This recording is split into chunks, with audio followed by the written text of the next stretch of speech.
Quais os ganhos e perdas, politicamente falando, que o presidente Jair Bolsonaro acumula desde a sua derrota nas eleições deste ano de 2022? E no plano de Belo Horizonte, a Câmara Municipal terá mudanças no seu comando, depois da eleição de Nelly Aquino para a Câmara dos Deputados. E quem será o próximo presidente da casa? Estes e outros assuntos você acompanha a partir de agora no 3 sobre os 3.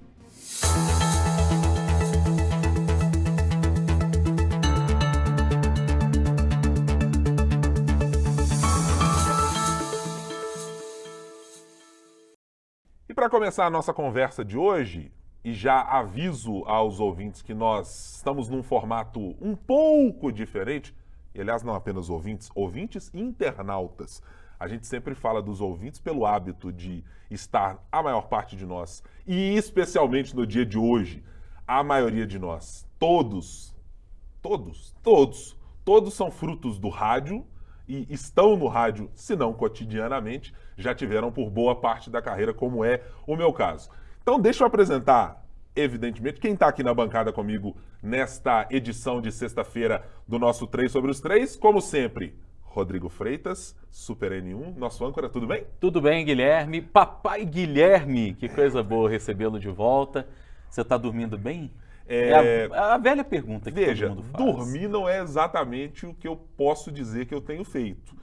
Cochilando, né? Se a gente fizer cochilo ou pequenas fechadas de olho momentâneas que parecem não durar mais do que 15 minutos, sim, essas estão acontecendo várias vezes durante a noite, inclusive. Mas fora isso, está tudo correndo muito bem. Parabéns pela chegada do Otto, para você, para nossa Aline, que tenha uma vida muito feliz e que ele está numa família abençoada e numa família maravilhosa, disso ninguém tem dúvida. Tenho certeza de que ele está bem, porque ele está sempre próximo dos bons, como estamos aqui nessa mesa no dia de hoje.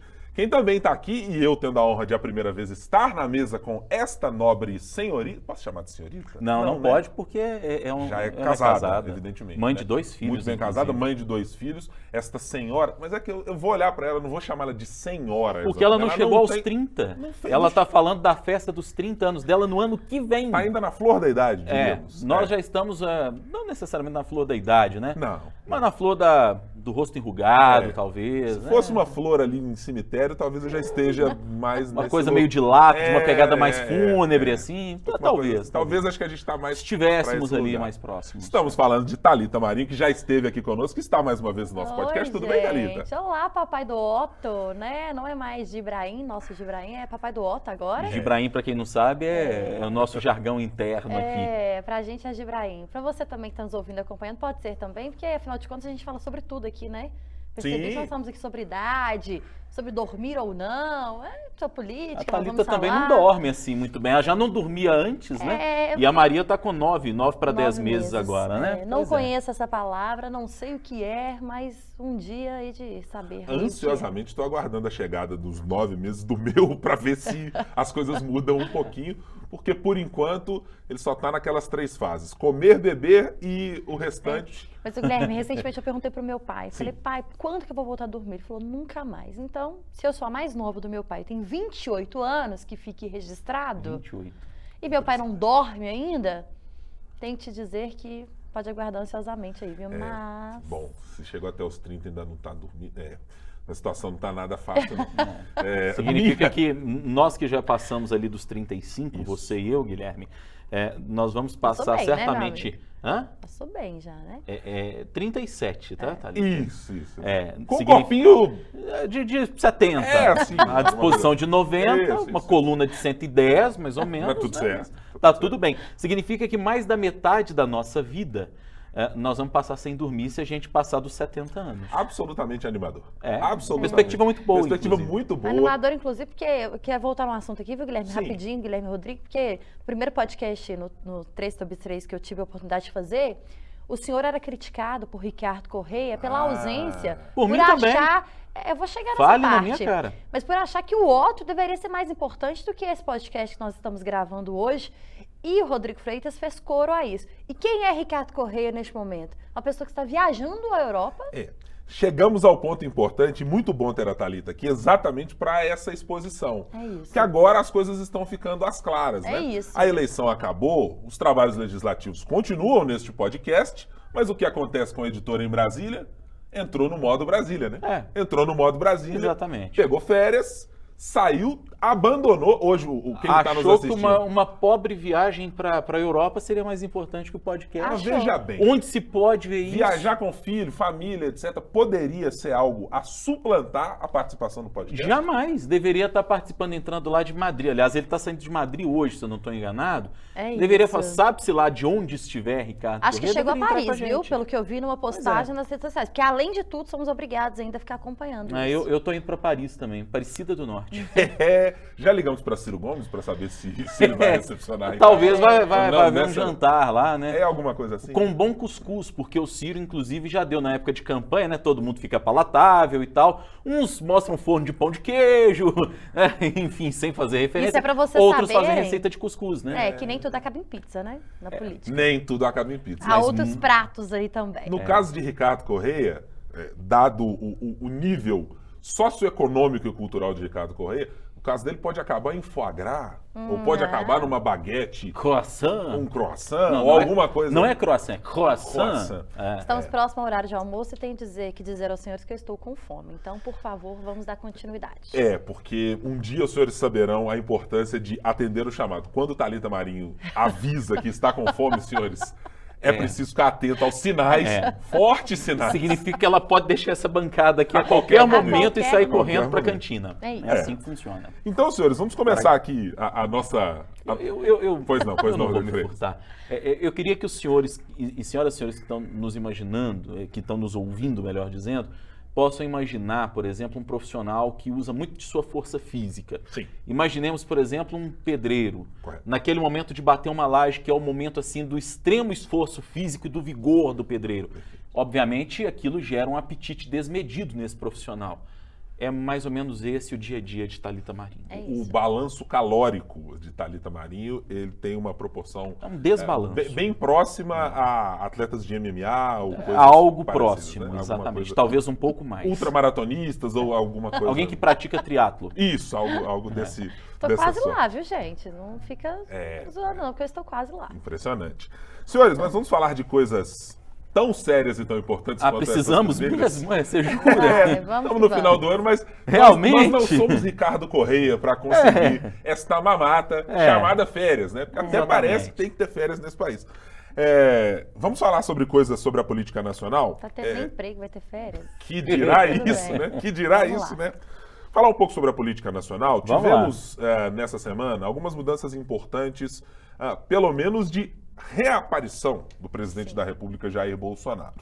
O que foi dito por aliados, e eu não sei se eu posso chamar exatamente o atual vice-presidente da República, Hamilton Mourão, de um aliado do presidente da República, é que em função de uma questão de saúde, um problema nas pernas, de uma erisipela, o presidente da República não estava fazendo nenhum compromisso público, se manteve recluso, aí por aproximadamente 20 dias, desde o fim da eleição para presidente da República e do segundo turno nesse ano de 2022. Mas nessa semana o presidente voltou ao Palácio da Alvorada, já voltou a fazer ali alguns despachos e participou especialmente do endosso àquilo que o Partido Liberal fez nesta semana, apresentando contestação de um lote específico de urnas entre 2009 e 2015 para dizer que as eleições teriam algum problema a ser investigado pelo Tribunal Superior Eleitoral. Situação essa que foi prontamente rechaçada pelo ministro Alexandre de Moraes, fazendo considerações de que se tratava de algo que não tinha nenhum embasamento e tratou inclusive de dizer que havia ali litigância de má-fé. E acho que esse é um episódio que traz, ao mesmo tempo que o retorno do presidente da República, pelo menos ali as fotos andando no Palácio da Alvorada, também a presença mais maciça dele junto a um aliado, a um partido do qual ele está afiliado e um aliado de primeira hora, que é Valdemar da Costa Neto.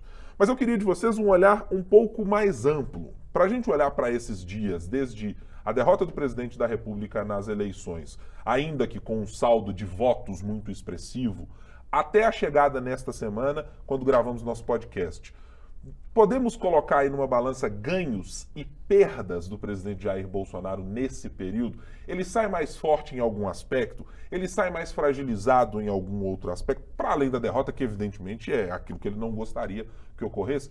Deixa eu começar por você, Rodrigo, nessa análise. Guilherme, para mim sai com mais danos, com mais perdas do que ganhos. E confesso para você que não consigo pensar, pelo menos no primeiro momento, a partir dessa sua pergunta, algum ganho efetivo para além daquilo que representa a militância bolsonarista, talvez ali um contingente de 25%, 30% do eleitorado que vai estar com ele, aconteça o que acontecer. Se Bolsonaro fosse candidato daqui a 4 anos, ou se ele for candidato daqui a 4 anos, nós já sabemos que sempre de 25% a 30% do eleitorado ele vai ter, porque é um grupo de pessoas que o acompanha, aconteça o que acontecer.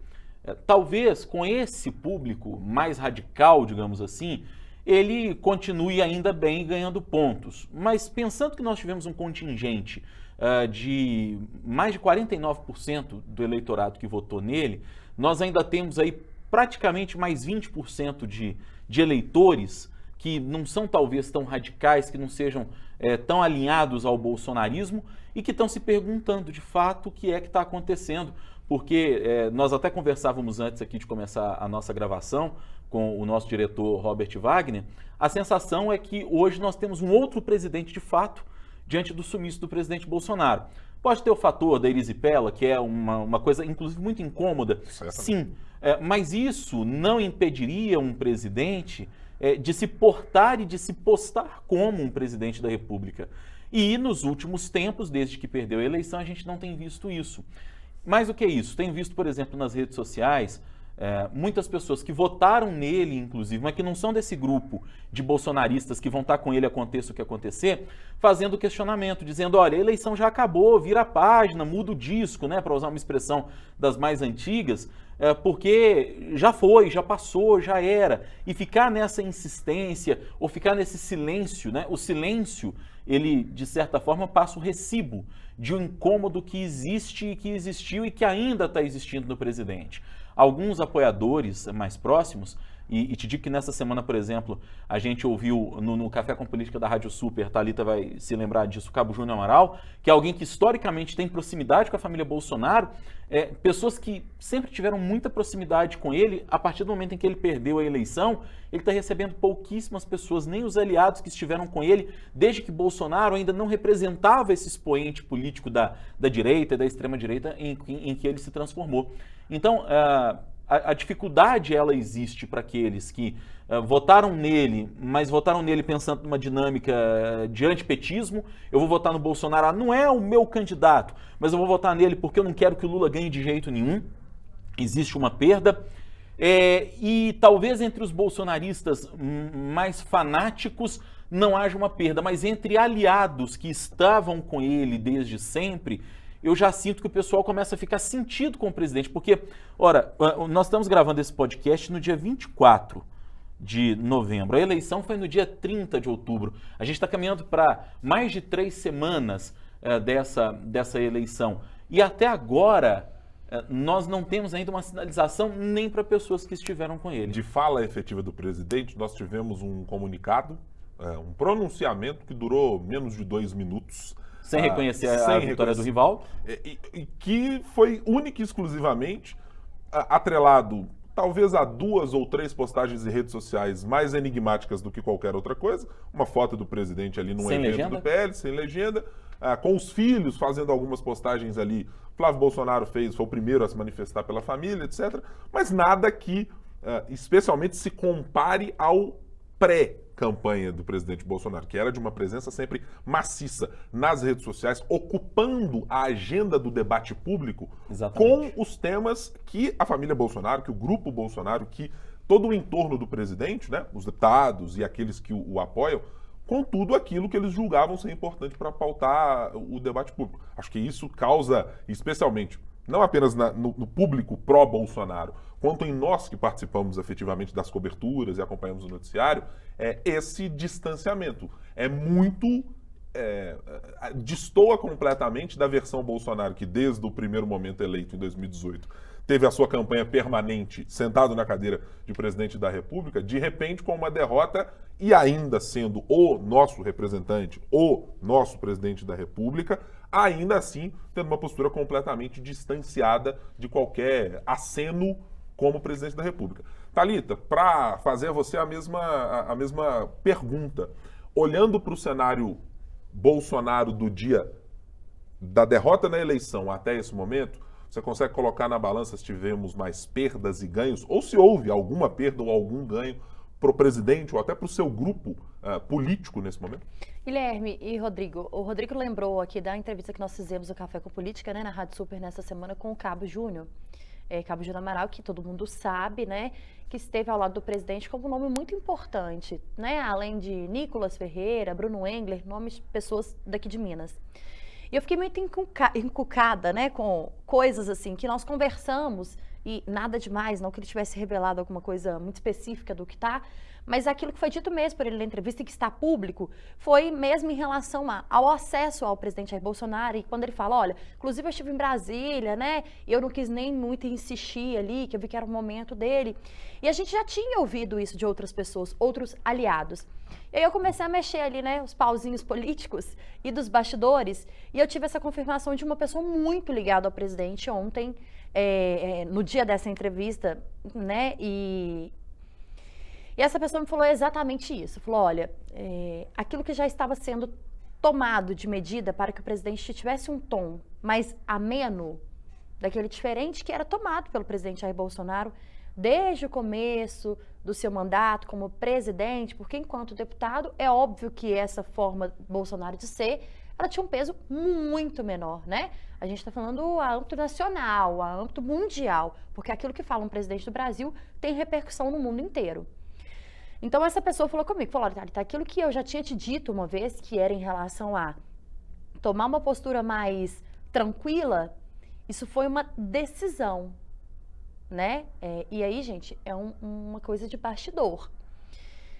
Então, é uma tentativa de ter mais ganhos do que perdas, essa saída de cena do presidente Bolsonaro, essas postagens enigmáticas da família Bolsonaro, esse tom mais ameno, mais tranquilo, mais sem embate ou sem ofensas, né, a quem ganhou, a quem assume o poder a partir de janeiro, que é o presidente eleito Lula. Então, eu vejo como duas questões, Guilherme. Até aqui, dias após essa eleição, quase 3 semanas, eu vejo como uma perda no ponto de vista comunicação. Aquilo que já não tinha presidência. E é uma crítica que a gente sempre fez, né? A gente sabe que esse acesso ao presidente Jair Bolsonaro, ele sempre foi muito difícil. Tanto que éramos muito cobrados, sempre por nossos ouvintes na Rádio Super, que a gente não falava com o presidente Jair Bolsonaro. E por que isso? É uma falta de espaço? Não. Era uma falta de acesso à agenda do presidente. Tanto que nós conseguimos uma entrevista exclusiva a 3 dias do segundo turno da eleição. Viajamos e fomos, é o nosso papel, fomos ouvi-lo também. Mas essa comunicação defasada, e aí é uma crítica à comunicação da presidência, ela faz com que muitas coisas fiquem sem entendimento, né? Talvez o que ficou muito entendido por nós no dia da entrevista é que, de fato, o presidente Jair Bolsonaro é um cara de decisão, de fala forte, e ele decide, isso não pro lado ruim, viu, gente? Eu não tô fazendo uma crítica aqui, não. Mas é ele quem decide, de fato, o que acontece ali, né, Rodrigo? Então, assim, o que as pessoas falam sobre o presidente é, de fato, isso. Tanto que criaram um cenário muito, talvez, tenso pra gente ali, até porque falar com o presidente da República para um jornalista já é um auge mesmo, já é uma coisa que a gente espera. Então, a gente já fica tenso pela situação, assim como outras entrevistas que a gente faz diariamente. Mas as pessoas criaram um cenário ali, um ambiente que deixou a gente sem entender se a gente podia falar ou não. E ele chega na entrevista e ele quebra o protocolo e ele deixa a gente muito à vontade. Então, o que a gente percebeu? Que o presidente é, de fato, o cara que quer falar ou não e quem decide é ele. E como ele tem esse jeito de decidir e fala o que eu quero, não escuto muitas pessoas, isso não é segredo para ninguém que eu tô falando aqui, porque ele fala sobre isso, os filhos falam sobre isso, todo mundo fala sobre isso, eu acho que teve uma perda maior do que um ganho até então, desse ponto de vista, a falta de posicionamento do presidente, que fosse um cumprimento oficial, como era de se esperar, pela democracia, que tanto é pedida pela direita, né?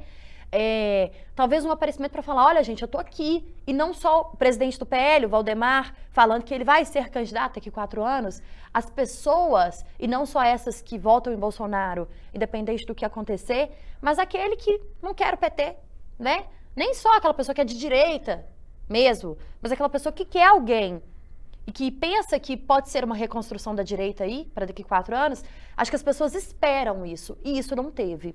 Então, eu acho que teve uma perda desse ponto de vista. E a gente começa a perceber que tem ficado estremecido, né? Pelos bastidores que a gente conversa, enfim, como as coisas têm acontecido.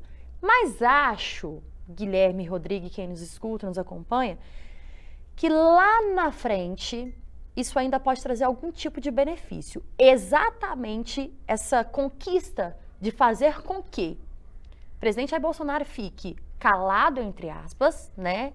Não apareça, os filhos, enfim, porque talvez poderia ser pior se tivesse aparecido, do ponto de vista de vou falar o que eu quero sem pensar e vou agir da forma como eu penso. Entendeu? Eu abro uma pequena divergência com a Thalita neste aspecto. Eu não sei, talvez, Thalita, se teria sido pior ou se seria pior por uma questão. Porque quando eu olho para a imagem pública construída pelo presidente Bolsonaro, ela sempre carrega esse aspecto de ser o eu digo o que vem à mente e não importa o que eu vou dizer. É como se aquela ideia, e eu acho que ela está muito atrelada àquilo que o presidente e o circuito no entorno do presidente sempre fez questão de se colocar como o politicamente correto.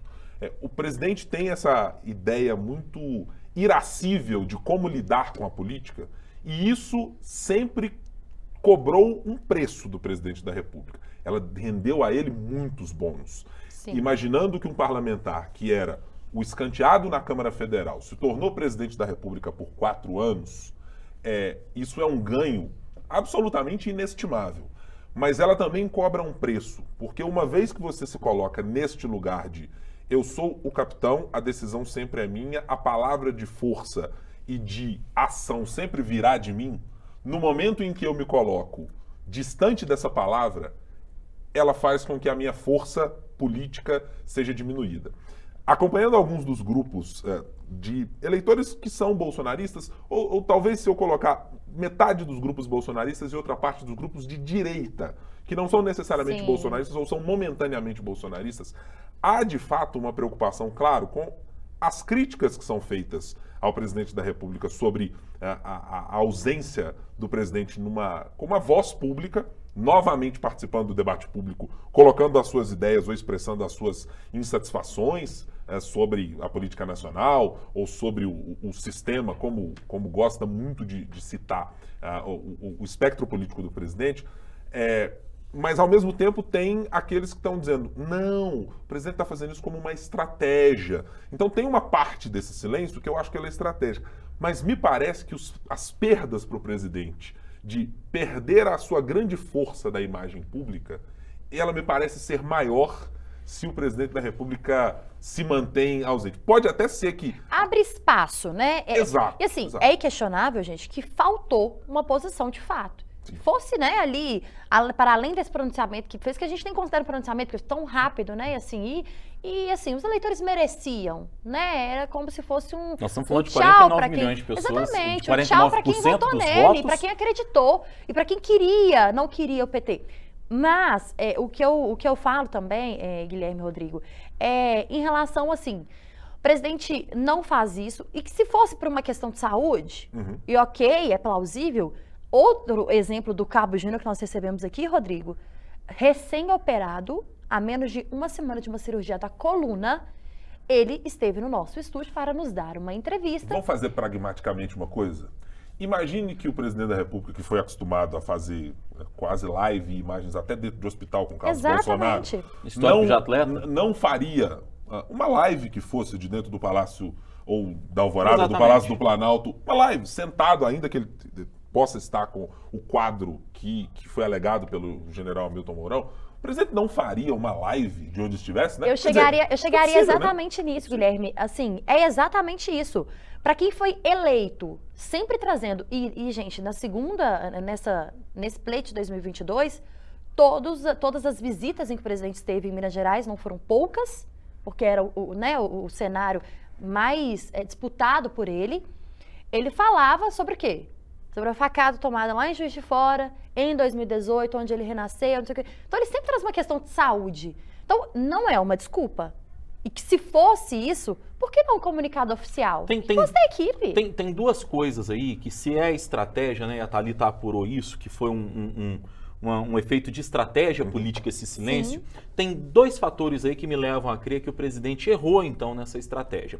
O primeiro deles é o seguinte, a retórica é algo muito importante no bolsonarismo. Sim. Desde sempre, desde o Bolsonaro deputado, que nós conhecemos ainda e que eu entrevistei ainda como deputado federal, Thalita é muito jovem, talvez não tenha o entrevistado como deputado, mas você também certamente o entrevistou como deputado ainda, Guilherme. A retórica sempre foi importante na construção do bolsonarismo. E existe uma certa orfandade de uma parte desse eleitorado que espera o tempo todo um posicionamento do seu líder. Da mesma forma que no petismo existe essa dependência muitas vezes de um posicionamento do Lula para que as pessoas saibam para que lado vão, né? Sobretudo aquelas que não têm talvez ali uma instrução talvez suficiente para pensar estrategicamente a política. Ou que podem ser só lulistas, ou que né? sejam não lulistas são e bolsonaristas. Lulistas, como o caso do presidente Jair Bolsonaro, que tem o bolsonarista, É. que não necessariamente, ele pode até ser de direita, mas ele não necessariamente é alguém que compartilha das visões todas do presidente, mas ele gosta do presidente. Exatamente. Então, existe uma orfandade de uma parte desse público que gosta do presidente, que compartilha com ele uma série de pontos de vista, de valores, etc. Porque as pessoas estão esperando, para onde eu vou? Ele aceitou ou não aceitou o resultado? O silêncio, muitas vezes, ele te abre margem também, e a teoria da comunicação ela nos ensina isso com muita clareza, abre margem para versões de uma mesma realidade. A realidade é uma, mas as versões que se dá à realidade, essas versões podem ser distintas. Então, para mim, esse é o primeiro erro. O segundo erro é que, eu falei agora há pouco, que o presidente tem um percentual de eleitores de 25% a 30%, ninguém sabe ao certo, que vão votar nele. Se ele for candidato a síndico do condomínio dele na Barra da Tijuca, vai ter 25% das pessoas que vão sempre votar nele. Mas ficou provado nessa eleição que para ganhar a presidência da República, e a gente está falando de alguém que teve 58 milhões de votos, você precisa ir além desse público que vota em você, independentemente do que aconteça. E aí o presidente perdeu também uma oportunidade muito importante de se comunicar com esse público que vai além do bolsonarista, que vai além daqueles que gostam dele, que votam nele, aconteça o que acontecer. Não estaria aí, Rodrigo? Eu acho que esse é o grande ponto do presidente Bolsonaro. Estou olhando um pouco, tentando olhar um pouco em perspectiva. Eu acho esse o grande problema da encruzilhada de ser Jair Bolsonaro. Exatamente. Bolsonaro não pode, nunca, me parece, ou pelo menos até este momento de derrota na eleição de 2022, afastar-se do personagem criado por Jair Bolsonaro. Combativo. É sempre o combativo das falas, por O vezes. antissistema. Por vezes, ultrapassam o limite, chegando ali a quem veja condutas criminosas. Outros que vão tratar como, não, é apenas um tipo de fala mais desarrazoada, o presidente fala desse jeito mesmo, mas essa maneira de se portar, ela é quase que uma caixa na qual o presidente está aprisionado. Para fazer uma comparação de outro lado, se você pegar o Ciro Gomes, por exemplo, espera-se da imagem pública que ele construiu sempre alguém que tem posições firmes, mas de quem você espera um debate que faça com que ele traga propostas ou que ele tenha ideias. Acho que a gente sempre olhou para o Ciro Gomes nos últimos 30 anos de República Brasileira com essa ideia de que ele está posicionado num lugar em que a posição de Ciro Gomes é quase de um olhar distanciado para ver esses problemas. Firme, mas propositivo. Firme, mas propositivo. E o presidente Bolsonaro, me parece, está vivendo, talvez, nesse momento, o grande dilema. Se eu preciso de mais votos, ou eu preciso manter ativo uma militância que me foi fiel até aqui, eu me abraço apenas a essa militância, que não foi capaz de me dar uma eleição, e há de se deixar claro, Não estamos tratando de uma pessoa trivial que estava do outro lado. Estamos falando de alguém que foi presidente da República 2 vezes. Era um adversário mais difícil de ser enfrentado por qualquer pessoa que estivesse ali. Era o único que tinha condição de vencer o Bolsonaro. Tanto é que venceu. Então, acho que essa dificuldade que o presidente tem de sair desse lugar está fazendo com que, nesse momento, ele precise olhar para o tabuleiro, olhar para o... É como se ele estivesse olhando para um mapa do War, abertinho e olhando, bom, que tipo de território eu preciso conquistar? A minha imagem pública vai continuar a mesma, eu serei, mais uma vez, o Bolsonaro deputado, que sempre fui, e o presidente da República que precisa abrir o seu leque de discursos para ampliar o seu alcance, ou eu serei o presidente da República que agora vou virar um líder da oposição. Eu, Guilherme Ibrahim, tenho total, a minha aposta é de quase total convicção. Bolsonaro não será o líder da direita brasileira numa discussão de longo prazo. E aí ele perde uma oportunidade, Guilherme. Sabe por quê? Porque mesmo que ele seja menos agressivo, uma parte grande desse eleitorado de 25% a 30% vai inclusive relativizar o discurso se ele relativizar. A leitura macro do momento que nós temos hoje é de que está cada vez mais evidente que nós temos dois polos no Brasil. Depois que houve a redemocratização, a direita entrou num armário e ficou escondida por muito tempo, porque as pessoas que eram de direita, elas tinham vergonha de falar que eram de direita. A gente ouviu isso de aliado do próprio presidente Jair Bolsonaro. Sim. Eles votavam no PSDB porque viam no PSDB, mesmo como achando que o PSDB era um partido de centro-esquerda, mas na política econômica conversava mais ali. E o próprio PSDB abraçava, né, Rodrigo? Questões do liberalismo, do neoliberalismo ali, que o posicionavam à direita do PT, mas não necessariamente não necessariamente na direita dos espectros políticos que a gente tem. Ok. Essa era a chance, né, agora. Exatamente. E esse era o momento... Tirar a direita do armário. Porque nós chegamos no momento em que, a exemplo do que acontece em outros países, em que direita e esquerda são polos muito bem definidos, nós agora temos isso. A derrocada do PSDB, inclusive, passa por essa dificuldade das pessoas entenderem quem é o PSDB. O PSDB é de centro, de direita, de esquerda, as pessoas não conseguem identificar. E no momento em que a gente tem dois polos muito definidos, o Bolsonaro, a meu ver, precisaria fazer uma escolha. E essa escolha passa por ser, de fato, a alternativa da direita.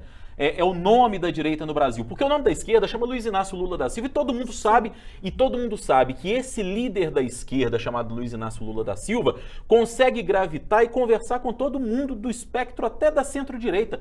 Gente, União Brasil pode ser que vai integrar a base de governo do Lula. E era o momento do Bolsonaro agir pensando em estratégia política, tá? Não estou pensando com a cabeça de extrema-direita. Porque já começa agora. Exatamente, Thalita.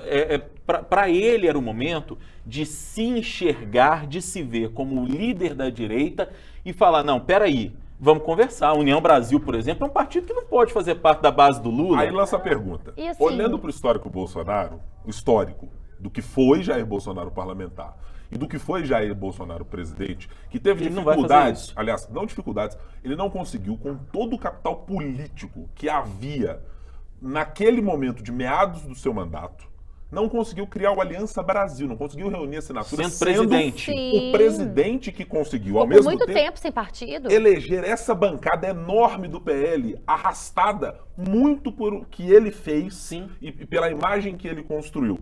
Vocês conseguem ver o presidente Bolsonaro sendo um articulador ou alguém do diálogo? Não, o Guilherme e Rodrigo, assim, eu só ia complementar o que o Rodrigo falou, é como se essa questão do Bolsonaro não ser aquele líder de direito que se espera que ele seja, por muita gente, é como nadar e morrer na praia, né? Porque fez tudo isso ao longo desses anos aí de mandato, trouxe esse jeito o Bolsonaro de ser e tentou unir a direita aí, a quem era extrema-direita, centro-direita, direita, conseguiu de uma certa forma, estamos falando, né, desses 48 milhões de eleitores aí, mas, e aí?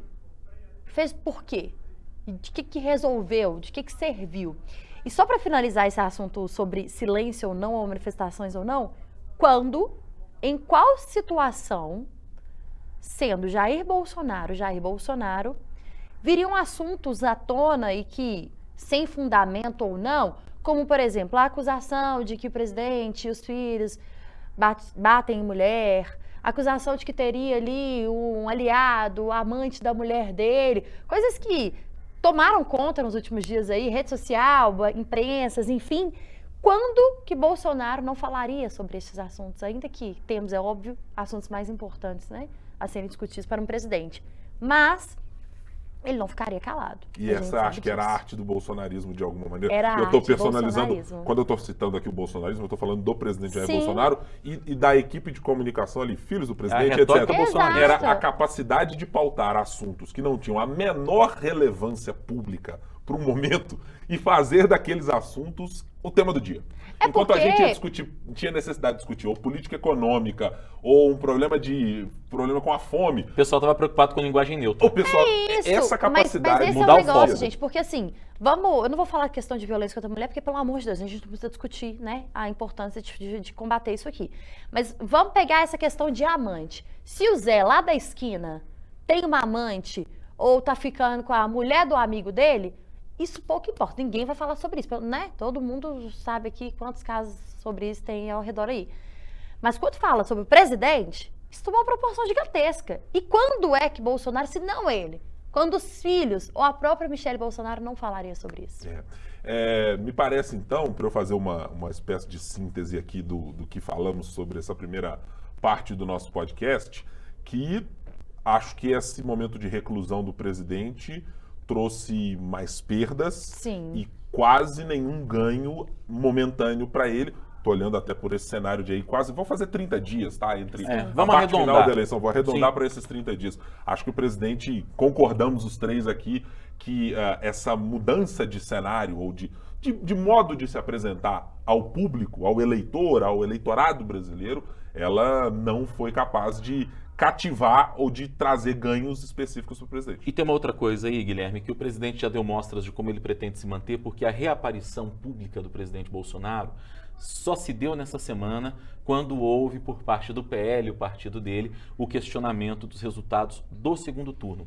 Mas aí, até nesse momento em que ele foi visto novamente ali no Palácio do Planalto, etc., houve um problema, digamos assim, um ruído do ponto de vista de comunicação, de como as pessoas enxergam a coisa, porque o presidente apareceu e veio uma decisão do presidente do TSE, o ministro Alexandre de Moraes, determinando uma multa de 22 milhões e cacetada, quase 23 milhões de reais, em função do questionamento considerado infundado por ele, Alexandre de Moraes, dos resultados relativos às urnas fabricadas antes de 2020, né? As urnas de 2009 até 2015. E dito nos bastidores por Valdemar da Costa Neto que estava fazendo uma espécie de jogo duplo, quer dizer, está atendendo um pedido do presidente ou do seu círculo de, olha, essa história aí não é exatamente É isso, mas não é. Para os ministros do STF, ele tentava dizer... Não, Eu chamei é de contorcionismo retórico que ele fez. É uma ótima definição. É um contorcionismo retórico.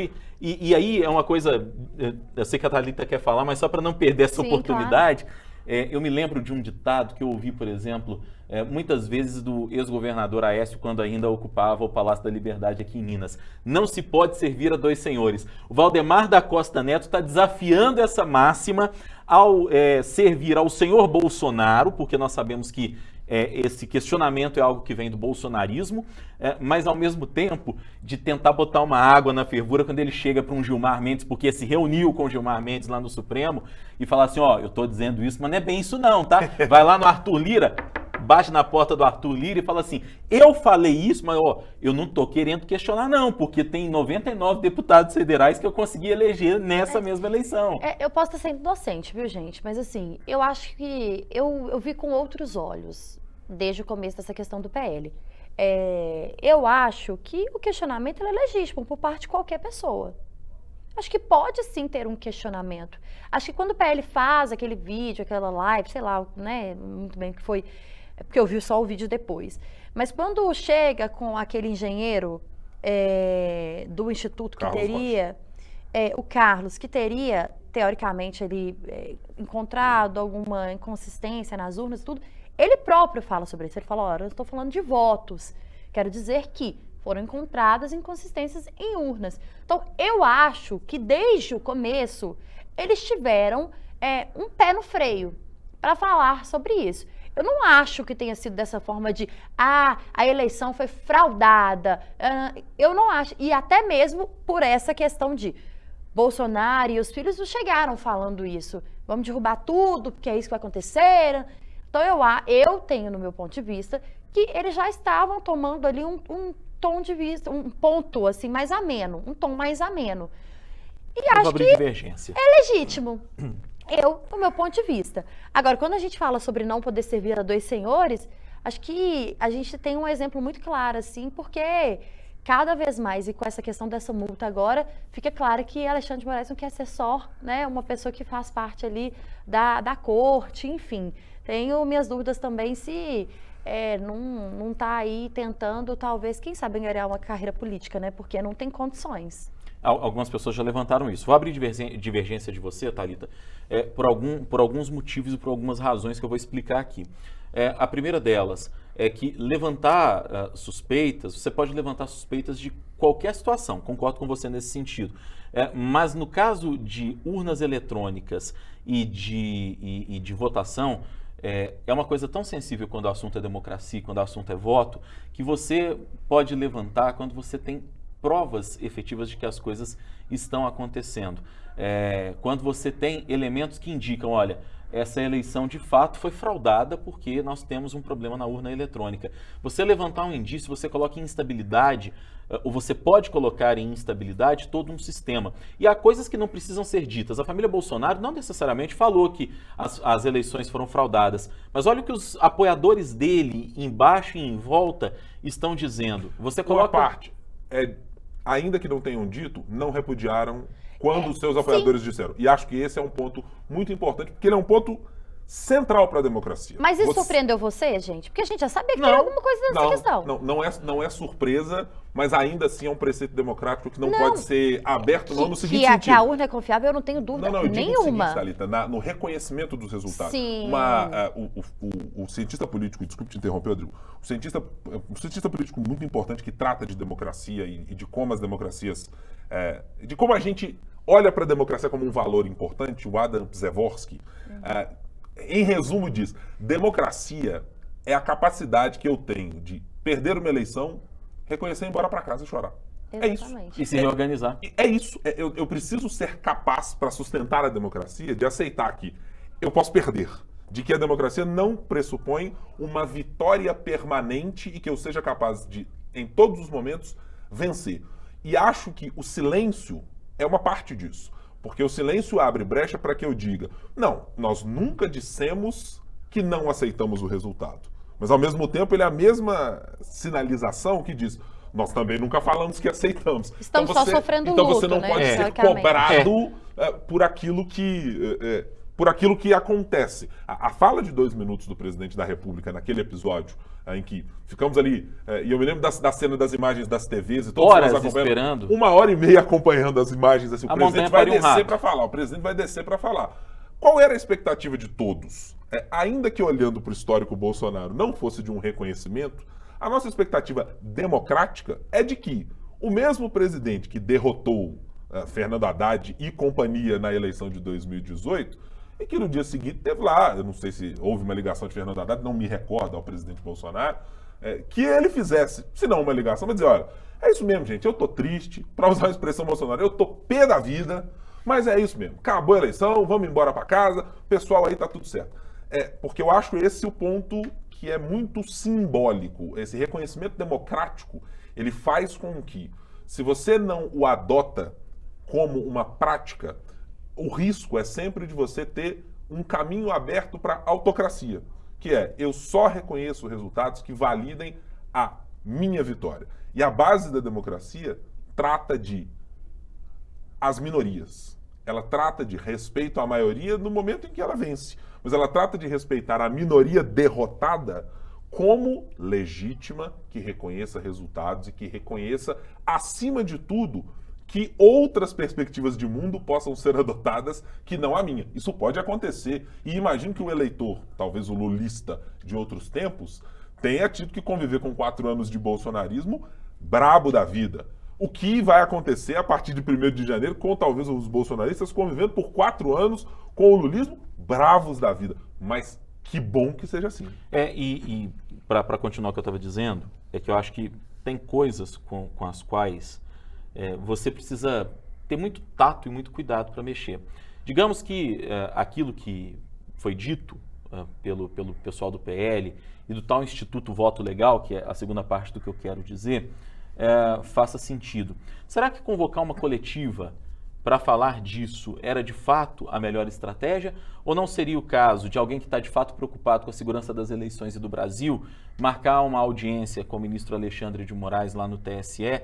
E eu não estou aqui relativizando o papel do Alexandre de Moraes nesse sentido, porque nós conhecemos o estilo dele e há alguns momentos em que algumas decisões dele de fato são questionáveis, mas por que fazer isso através de uma coletiva de imprensa? Por que chamar a imprensa para falar antes de falar melhor, com o Tribunal Superior Eleitoral, se de fato existe isso? De mais a mais, fica muito estranho, e para mim continua sendo estranho, que se questione a segurança das urnas pessoas que foram eleitas por essas urnas. O próprio presidente da República que foi eleito em 2018 por essas mesmas urnas, que foi eleito em 2014, 2010, 2006 e assim sucessivamente, desde que se tornou deputado federal. A família dele, idem. De vereador a senador da República, os filhos dele foram eleitos por esse mesmo sistema.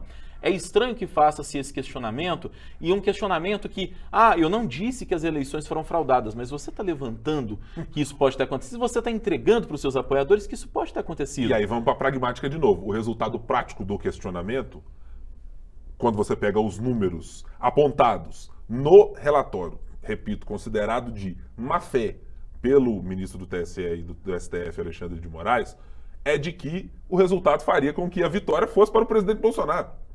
O resultado fático daquilo que foi apresentado uma vez considerado isso no cenário apresentado pelo PL de segundo turno, ele faria com que o presidente Bolsonaro vencesse as eleições. E aí o Valdemar da Costa Neto me vira e fala que a gente não apresentou o pedido para o primeiro turno para não gerar mais tumulto. Ele mesmo reconhece que gerou um tumulto aí, Thalita. Por isso eu faço esse questionamento e por isso eu abro essa divergência, obviamente respeitando muito o seu ponto de vista.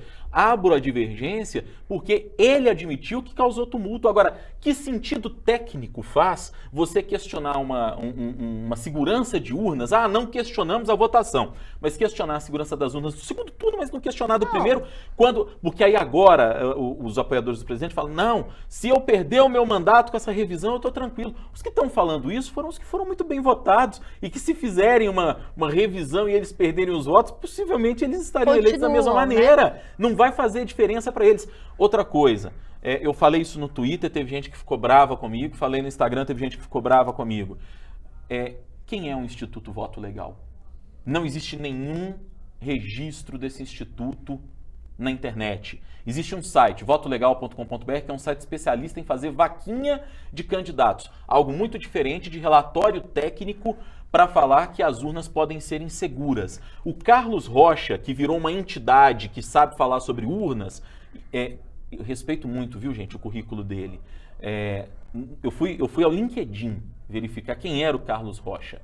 Tá no fio que eu postei no Twitter. O Carlos Rocha, ele é um especialista em metadados para lidar no comércio, no e-commerce. No e-commerce.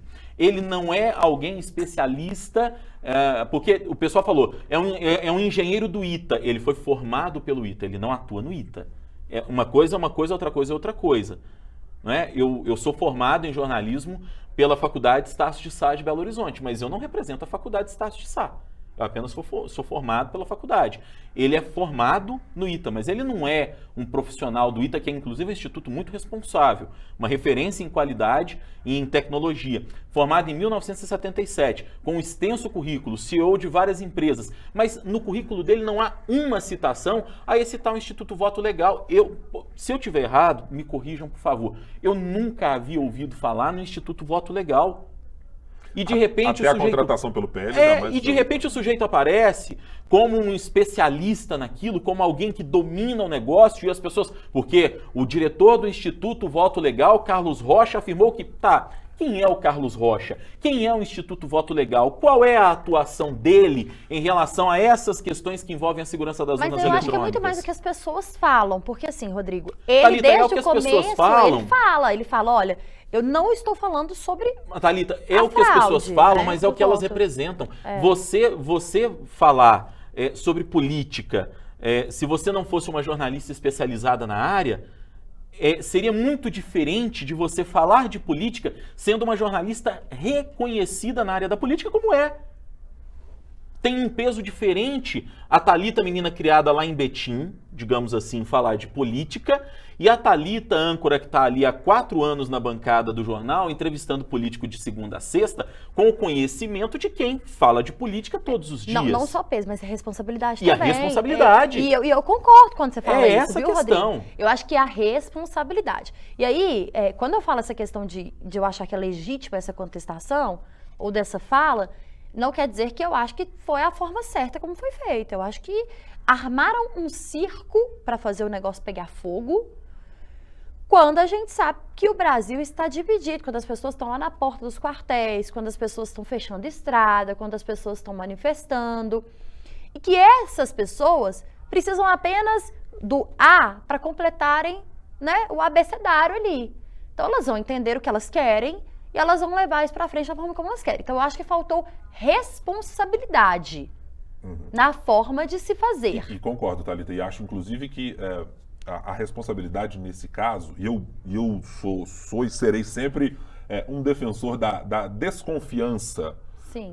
Como um hábito nosso, inclusive jornalístico, né? Sim. De desconfiar de que nem tudo que está dito nas palavras está por completo. Às vezes as entrelinhas estão dizendo e cabe a gente, como jornalista, como você muito bem fez ao tratar desse episódio do Bolsonaro quieto, tem lá, conversa com descobre o que está acontecendo, etc. Eu sempre serei um defensor dessa desconfiança, mas acho que o ponto da visibilidade é o que me chama a atenção a respeito disso. Se você tem a responsabilidade de participar, veja bem, todos os partidos políticos e integrantes dos partidos têm, durante o pleito eleitoral, a possibilidade de participar dos testes de integridade das urnas, de participar dos testes de verificação das urnas. Sim. Nós fizemos reportagens aqui em Minas Gerais mostrando sobre isso. Quais as entidades são convocadas. Aliás, elas não são convocadas, são convidadas. E muitos partidos políticos são convidados e não vão. Não vão. E aí depois reclamam. Porque essa análise poderia... Eu concordo, a Thalita está tocando no ponto de que, olha, você pode ter uma suspeita, você pode ter uma desconfiança. Sim, eu posso ter, inclusive, discordância de uma decisão judicial. O juiz pode determinar que eu tenha que beber 3 copos d'água por dia. Inclusive, eu vou tomar um pouquinho. Inclusive, é bom que a gente tome para essa nossa conversa. Eu posso discordar da decisão judicial. Mas ainda que eu precise discordar, para eu chegar no processo e apresentar uma petição ou um recurso, eu preciso apresentar dados fáticos. E acho que vale recordar, o próprio governo Bolsonaro deixou um saldo ruim para a percepção pública da sua compreensão sobre o que acontece num processo eleitoral. O caso das rádios, e acho que a história vai mostrar, precisa ser tratado como piada. No fim das contas, a gente vai tratar como piada. O caso das inserções revelou, se não, e eu quero crer que houve sendo um tanto quanto poliana, eu quero crer que houve uma falta de entendimento de como se dava a inserção dos spots, porque, gente, todos nós que trabalhamos com rádio em algum dia na vida, ou que minimamente estivemos dentro de algum veículo de comunicação durante uma campanha eleitoral, tem regras que são exaustivamente apresentadas a todos nós um ano antes das eleições, aprovadas, discutidas e etc. Quando tratamos daquilo, e a amostra apresentada incluía rádios que eram vinculadas ao ministro das Comunicações, Fábio Faria. Não havia um entendimento claro de como funcionava. Quer dizer, o questionamento é absolutamente válido quando você minimamente entende o processo. Guilherme, nas capitais houve rádio que não recebeu o material. E aí, seguinte, se teve rádio em capital que não recebeu o material, você imagina no interior do Brasil, uma questão de organização de campanha. E que não é atribuição do Tribunal Superior Eleitoral. É responsabilidade das campanhas. É um negócio que eu acho isso. E num partido do tamanho do PL, com um partido antigo na política brasileira, com gente que entende de campanha como poucos, exatamente, né? Valdemar sabe muito bem. Parece que tem gente que tem bola de cristal, porque a gente conversava sobre isso pouco antes de tudo estourar, né, Rodrigo? Exatamente. Freitas? Mas, pra gente concluir essa questão aqui, desse pedido aí, tem mais assunto pra gente falar, o que eu acho também, gente, é que a gente vive um momento muito exacerbado, né? Assim, tá todo mundo Se você fala aqui que essa xícara aqui que eu tô na mão, a caneca, né? O que é isso? Caneca? caneca. Uma caneca. Essa caneca aqui, 3/3, inclusive, muito Cuidado pra bonita. não derramar sua água. E- não, já acabou a água, já tomei. Inclusive, eu quero dizer pra vocês que eu peguei essa pra mim, porque ela era reserva, mas eu já Mas peguei já ela. assim, mas o É. Veja, Ricardo Corrêa demorou tempos para conseguir a Se dele. eu Reposto, disser reposto. que ela... Isso é preto, né? Essa É. cor, preta.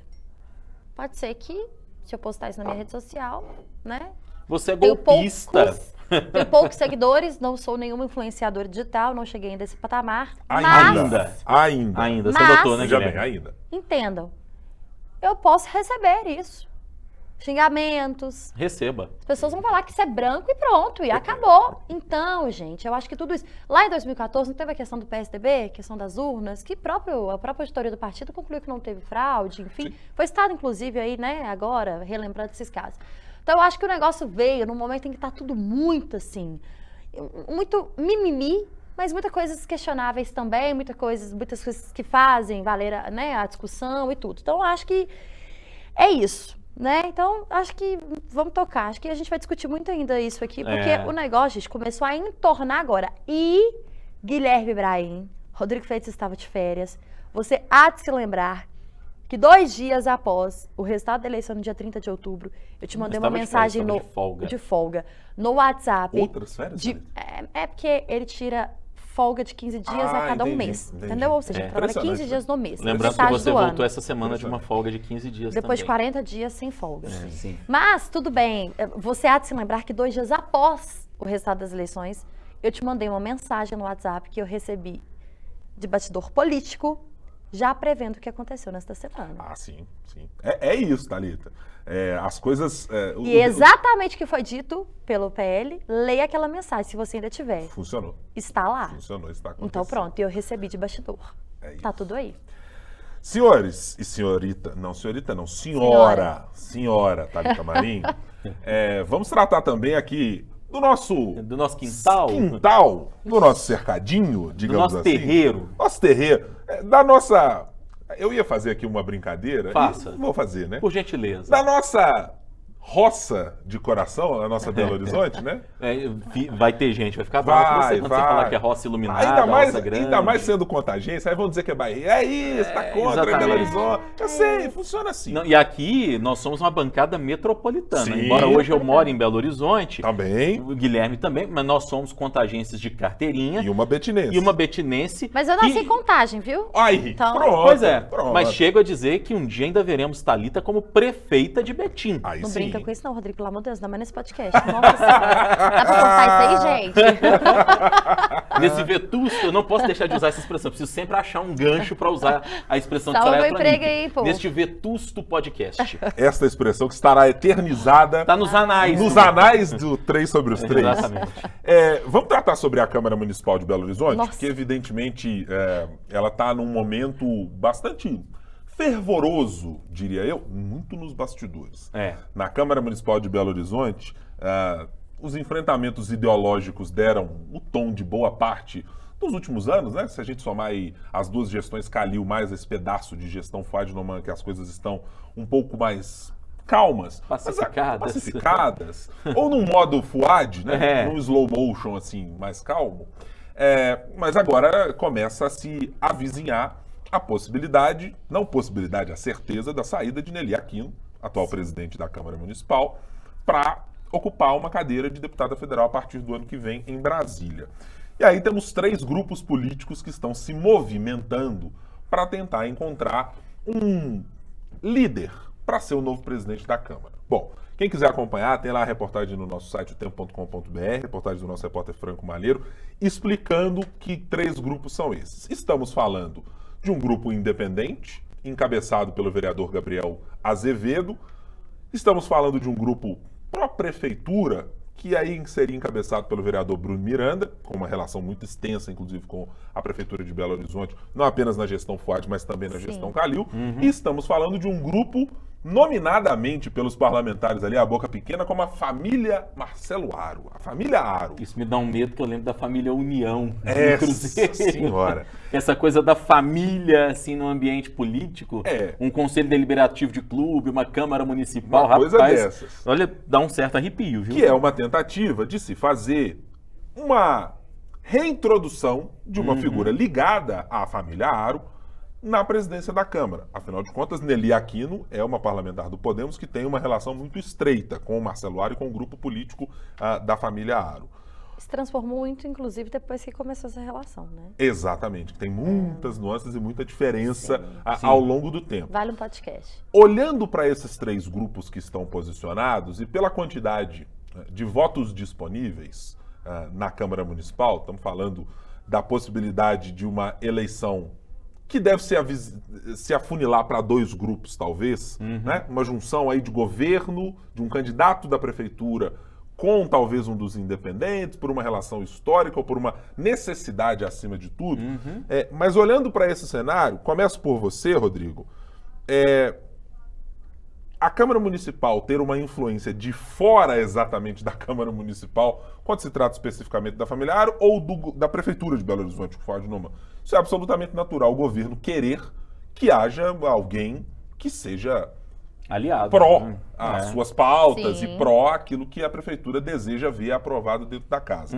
Você vê possibilidades de que haja um enfrentamento mais bélico entre esse grupo da família Haro e esse grupo, ou os dois grupos, pelo menos momentaneamente, independentes e da Prefeitura de Belo Horizonte? Eu penso que podemos sim, porque a Nelly Aquino, atual presidente, ela está em segundo mandato como presidente da Câmara e ela conseguiu, digamos assim, segurar e governar a Câmara, vamos usar essa expressão, com mãos de ferro até aqui. A Thalita vai acompanhar esse meu raciocínio, eu tenho certeza, porque todo vereador que a gente recebia até então aqui no Café com Política da Rádio Super, na hora do bate-pronto a gente sempre pergunta, Nelly Aquino. E era unanimidade, uma grande presidente, uma mulher forte, uma referência. A gente nunca ouviu algo ao contrário, A gente né? nunca ouviu uma crítica Nunca. a ela, né? Mas essa saída dela, e essa saída, digamos, com essa mão forte, essa mão de ferro, talvez que ela gerencie a Câmara, está deixando o pessoal lá meio... Porque veja que na família Haro nós temos três nomes que estão disputando. Né? O mais forte deles, para mim, é o Juliano Lopes, Sim. que se articula muito bem lá dentro, inclusive é um vereador mais experiente.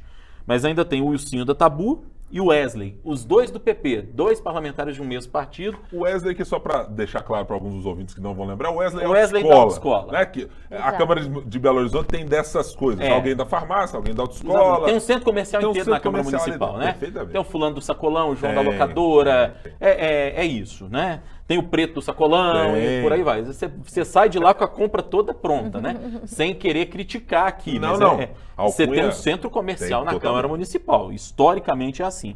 Mas eu vejo o Juliano Lopes como nome favorito desse grupo da família Haro.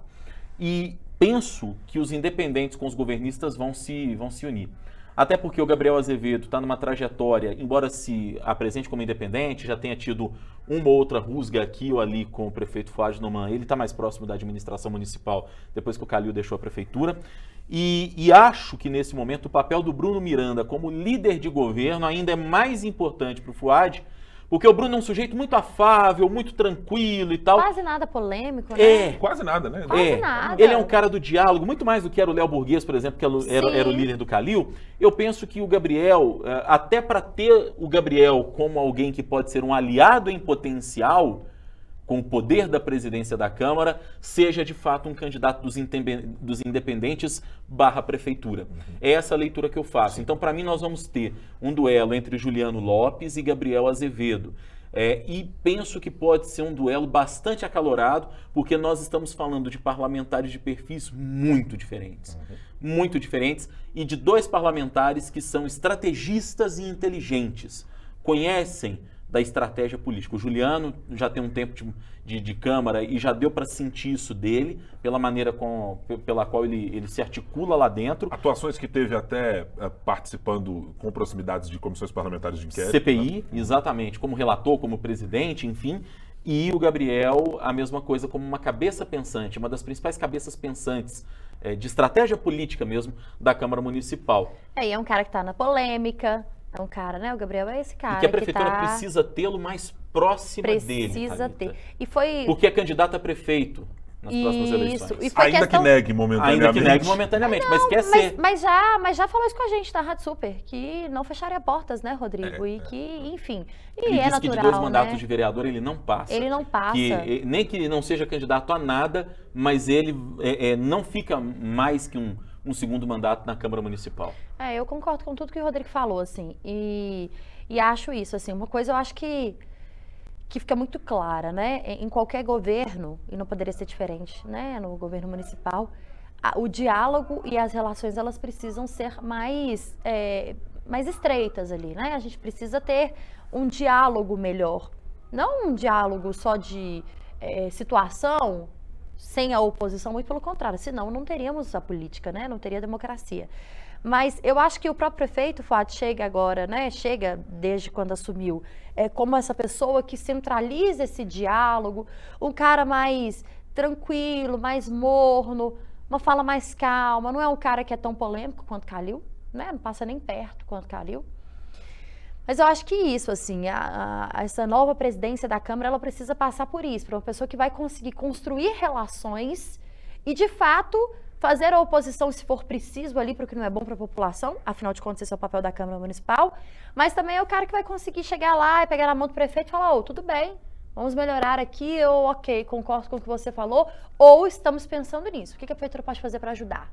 Então, eu ainda tenho as minhas dúvidas, mas concordo com o que o Rodrigo falou. Vou na linha aí que o Rodrigo citou, viu, Guilherme? Eu tô olhando para esse cenário com uma mirada um pouquinho mais à frente, pensando no ano de 2026.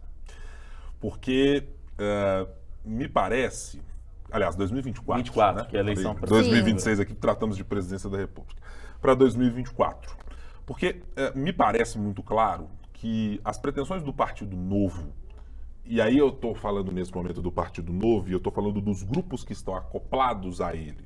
Estou citando parte do Cidadania, que quase rompeu a sua aliança, a sua federação com o PSDB, em função dessa relação com o jornalista Eduardo Costa, e no episódio que todos soubemos a possibilidade que ele fosse vice de Romeu Zema. Olhamos ao mesmo tempo para 2022 como um cenário em que a Prefeitura de Belo Horizonte vai ser muito cobiçada. Então me parece que a escolha da presidência da Câmara, ela também precisa ser calibrada com aquilo que poderá haver de candidatura em 2024. Ter uma Câmara hostil, a campanha Alexandre Calil já mostrou muito claramente, ter uma Câmara hostil a você dá trabalho, tem custo político, e esse custo político pode redundar em derrotas futuras. Porque a sua imagem vai sendo deteriorada, as suas relações vão sendo deterioradas, e você acaba se isolando em função de não ter a possibilidade de construir um diálogo. Quando eu olho para os dois perfis colocados, e aí eu estou concordando plenamente com a Thalita e com o Rodrigo, de que Bruno Miranda tem um perfil de articulação, mas não me parece ser o perfil de liderança para uma condução da Câmara, digamos, pode surpreender, mas com não o tacape na mão, né? No modo, como a gente falava historicamente, Neuzinha Santos, que apesar de nunca ter sido presidente da... mas era aquele modo... Ela botava fogo lá de dentro. firmeza, né? De alguém que conduzirá. E ainda que possa ter uma reclamação aqui ou acolá dos grupos de independentes e etc., ainda que isso possa acontecer, eu não vejo o Bruno Miranda sendo mais efetivo nesse posto do que é hoje na coordenação, na liderança de governo, em que o diálogo pode ser mais às escondidas, numa reunião na prefeitura, em algo assim. Ao mesmo tempo, eu olho para o perfil de Gabriel Azevedo como sendo um vereador que é desafiador, na falta de uma outra palavra, para os seus pares. Porque acho que o Gabriel Azevedo tem componentes de eu posso manter a minha palavra, eu vou ter aqui as minhas ideias, mas se as minhas ideias de Gabriel Azevedo se confrontarem com alguns dos outros vereadores, os vereadores podem dizer, por exemplo, mas peraí, o nosso acordo era esse, Gabriel, mas eu tenho as minhas convicções. E não dá para negar, Gabriel Azevedo é um vereador de muitas convicções sobre o que ele pensa sobre a cidade, sobre o que ele pensa sobre mobilidade, sobre o que ele pensa sobre políticas públicas e sobre o que se fazer. Ele já mudou um pouquinho esse perfil, viu? E acho que pensando na frente. Então me parece que quando eu não olho... dá para levar ferro e fogo, né? Sempre. Então... Inclusive para quando se quer ocupar um cargo como esse, ou o cargo de um prefeito, que precisa de apoios, precisa de partidos, precisa de aliados para se eleger. Então, quando eu estou olhando para esse lugar de 2024, é porque eu acho que uma presença maior deste grupo, ou uma força maior para esse grupo de Juliano Lopes, aí é tido como familiar, eu acho que ela vai ser muito bem trabalhada, não apenas por quem está na Câmara, mas por quem também move pauzinhos fora da Câmara. Para pensar 2024 com ter um aliado nesses próximos 2 anos, para quase construir e deixar quase um colchãozinho embaixo de quem possa ser o candidato, para não ser ele o criticado da vez quando uma campanha começar. E mais do que isso, para ser alguém que possa dirigir críticas ao prefeito de ocasião. Não podemos esquecer que Fouad Noman poderá ser candidato. Tomou gosto, já falamos isso no podcast da Se semana quiser sair passada. candidato em 2024, poderá fazê-lo. E para quem se arvora para a condição de ser candidato, ter alguém na Câmara que, digamos assim, entre aspas, bata no prefeito que está sentado lá na cadeira, pode ajudar bastante numa campanha eleitoral. Então, se eu tivesse que fazer uma aposta de momento, eu acho que Juliano Lopes sai na frente por este aspecto, porque já tem um bloco consolidado, enquanto a construção está sendo feita nesse momento pela campanha e pela candidatura ali de Gabriel Azevedo, que nessa semana, de quarta para quinta-feira, jantou com Fouad Noman e com integrantes da Prefeitura de Belo Horizonte, entre eles Bruno Miranda. Hoje, nessa quinta-feira pela manhã, quando a gente está gravando nosso podcast, também tem outro encontro com vereadores na Prefeitura para traçar outras conversas. E aí o passarinho soprou, que são conversas que também estão mirando a eleição para a mesa diretora. Então me parece que esse cenário está bem aberto, mas com 2 candidaturas de fato a serem sacramentadas. Juliano Lopes e Gabriel Azevedo. A destacar, nosso tempo está curto aqui, que já mandaram um alerta, vocês já falaram mais de 1h10. Mas a destacar, só para finalizar a minha fala aqui, os tentáculos de Marcelo Aro, né? O sujeito é deputado federal, foi candidato ao Senado, não conseguiu se eleger senador, vai ser secretário no governo Zema, a definir ainda, né? Porque o governador quer relações institucionais, mas ele não está lá muito satisfeito com isso. Mas mesmo como alguém que, em tese, está distante pelo cargo que ocupa da Câmara Municipal, ele tem essa ascendência, digamos assim, sobre muitos vereadores, a ponto de existir a família. Vale lembrar, foi um coordenador de bancada de Minas, estando como deputado federal, mas ainda assim não deixou a mãozinha no balaio da Câmara Municipal. Exatamente. Eu vou me abster de comentar, mas eu quero dizer que você falou de jantar e vocês escutaram a minha barriga roncando aqui? É porque estamos próximo do horário do almoço, Por favor, né? No momento em gente. que estamos gravando esse podcast. E espero que os senhores paguem almoço hoje. Eu acho que... Há controvérsias. Eu esqueci a carteira, não me lembro onde, Rodrigo, mas assim, eu não tô lembrando. Eu trouxe a carteira, mas o meu cartão, eu coloco no bolso da bermuda que costumo usar para fazer caminhada, para comprar aquela água de coco no meio da caminhada e tal, e o cartão ficou e eu não ando mais com dinheiro em espécie. O Pix tá aí, né, Até gente? porque dinheiro em espécie é um perigo. Aliás, um acerto do governo, então... O restaurante não da tenham... Doninha não aceita Pix, aquele que a gente gosta de comer a feijoada. O restaurante da Doninha não aceita. E a gente não pode fazer o nobre pendura lá na Doninha, não podemos fazer isso. Né? Exatamente. Então assim, certamente pagaremos. Não sei se eu, se Rodrigo Freitas ou o Tadeu, né? Alguém vai pagar. Né? Já sei. Robert Wagner. Seria uma boa. Nosso diretor. Ele é o diretor, do programa. né?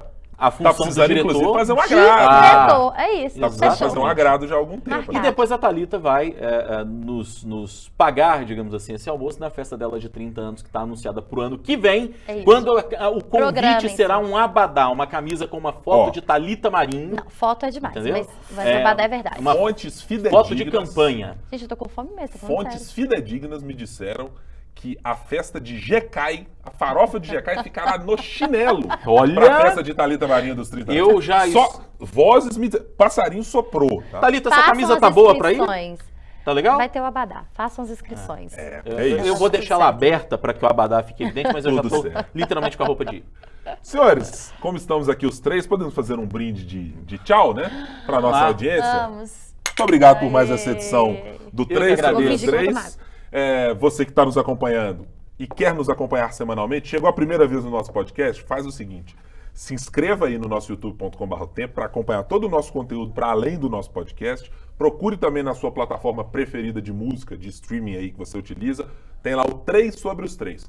Todas as sextas-feiras, assim que você começar a sua jornada de trabalho. E agora, para quem gosta de Copa do Mundo, antes dos jogos da Copa das 7 da manhã, já teremos o nosso podcast disponível na nossa plataforma. Rapidamente, para encerrar, já que estamos gravando o podcast num dia de Brasil e Sérvia, rapidamente, palpites, Thalita Marinho. 3-1 pro Brasil. Rodrigo Freitas. Brasil 4, Sérvia 0. 2-1 para a Sérvia e assim me despeço de vossas senhorias. Muito obrigado pela companhia nessa semana. Não taquem pedras. Estou apenas seguindo a ordem das zebras da Copa do Mundo. Você já sabe quem não volta no próximo podcast, né, gente?